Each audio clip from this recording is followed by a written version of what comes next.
Assalamualaikum warahmatullahi wabarakatuh. Al-insan mahalul khata' wa nisyan. Manusia itu adalah tempatnya salah dan khilaf.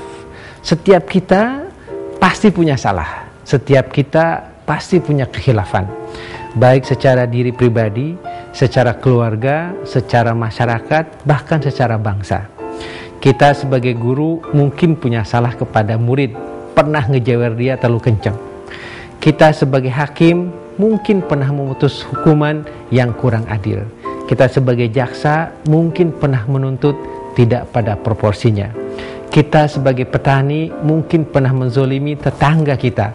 Ada sebagian tanah yang terambil, ada sebagian irigasi yang rusak karena ketika kita menuju ke sawah kita.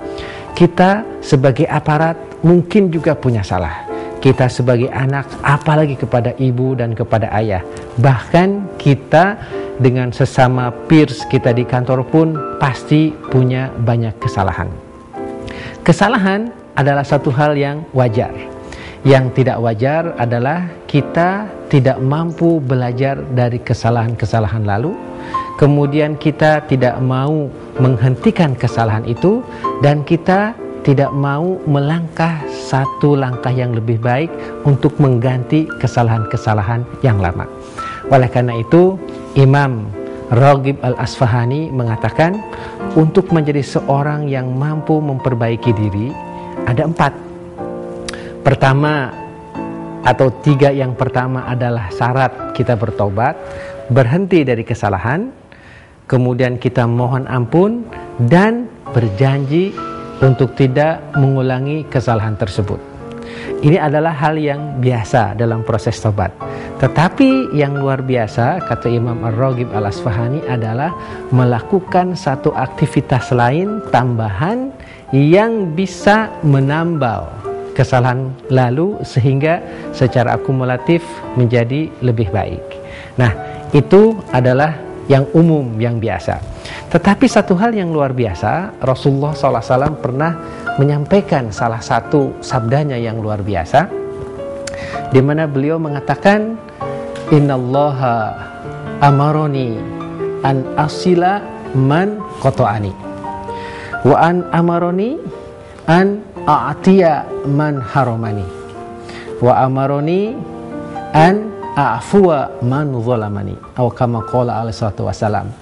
Kata baginda Rasul, sesungguhnya Allah Subhanahu wa taala meminta saya untuk menyambung orang-orang yang sudah memutuskan hubungan kepada kita. Luar biasa. Kalau kita menyambung orang yang suka datang, itu biasa. Tetapi orang itu memusuhi kita, orang itu memutuskan silaturahim dengan kita, tetapi kita menyambungnya, itulah yang luar biasa. Kemudian kita memberi orang yang bakhil banget kepada kita. Kalau orang lain ngasih hadiah, kemudian kita kasih lagi hadiah balik, itu juga biasa.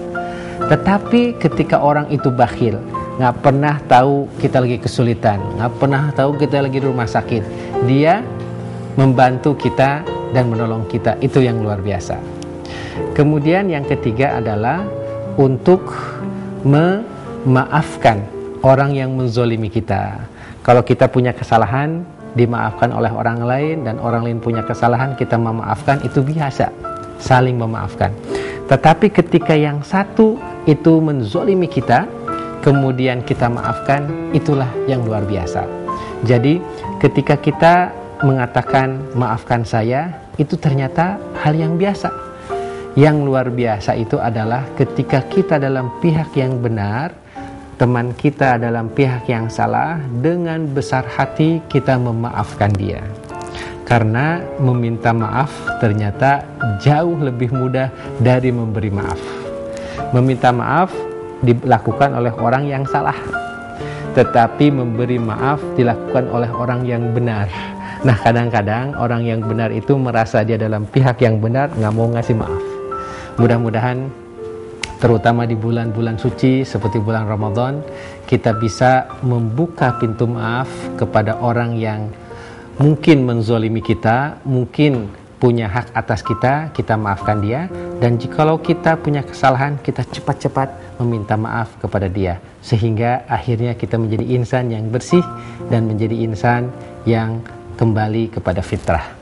Billahi taufiq wal hidayah. Wassalamualaikum warahmatullahi wabarakatuh.